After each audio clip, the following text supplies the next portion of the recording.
श्रीमच्छङ्कराचार्यकृत वक्रतुण्डस्तोत्रम्। ॐ ॐ ओङ्काररूपं हिमकररुचिरं यत्स्वरूपं तुरीयम् त्रैगुण्यातीतलीलं कलयति मनसा तेजसोदारवृत्तिः योगीन्द्रा ब्रह्मरन्ध्रे सहजगुणमयं श्रीहरेन्द्रं स्वसंज्ञम् गं गं गं गं गणेशं गजमुखमनिशं व्यापकं चिन्तयन्ति वं वं वं विघ्नराजं भजति निजभुजे दक्षिणे पाणिशुण्डम् क्रों क्रों क्रों क्रोधमुद्रा दलितरिपुकुलं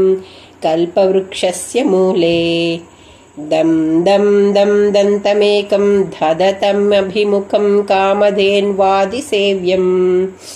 धं धं धं धारयन्तं ददतमतिशयं सिद्धिबुद्धिप्रदं तम् तुं तुं तुं तुङ्गरूपं गगनमुपगतं व्याप्नुवन्तं दिगन्तं क्लीं क्लीं क्लीं कामनाथं गलितमददलं लोलमत्तालिमालं ह्रीं ह्रीं ह्रीङ्काररूपं सकलमुरिजनैर्धैर्यमुद्दिक्षुदण्डम् श्रीं श्रीं श्रीं संशयन्तं निखिलनिधिफलं नौमि हेरम्बलम्बम् ग्लौं ग्लौं ग्लौङ्कारमान्द्यं प्रणवमयमहामन्त्रमुक्तावलीनाम् सिद्धं विघ्नेशबीजं शशिकरसदृशं योगिनां ध्यानगम्यम् डां डां डां डामरूपं दलितभवभयं सूर्यकोटिप्रकाशम् यं यं यं यक्षराजं जपति मुनिजनो बाह्यमभ्यन्तरं च हुं हुं हुं हेमवर्णं श्रुतिगणितगुणं शूर्पकर्णं कृपालुं ध्येयं यं सूर्यबिम्बे उरसि च विलसत्पर्यविज्ञोपवीतम् स्वाहा हुं फट् समेतैष्ट ठ ठ ठ सहितै पल्लवै सेव्यमानम् मन्त्राणां सप्तकोटिप्रगुणितमहिमध्यानमीशं प्रपद्ये पूर्वं पीठं त्रिकोणं तदुपरि रुचिरं षड्डलं सूपपत्रम् तस्योर्ध्वं बद्धरेखा वसुदलकमलं बाह्यतोदश्च तस्य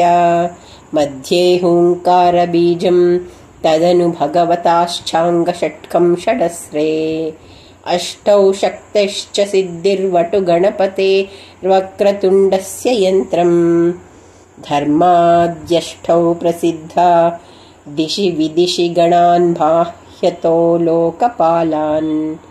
मध्ये क्षेत्राधिनाथं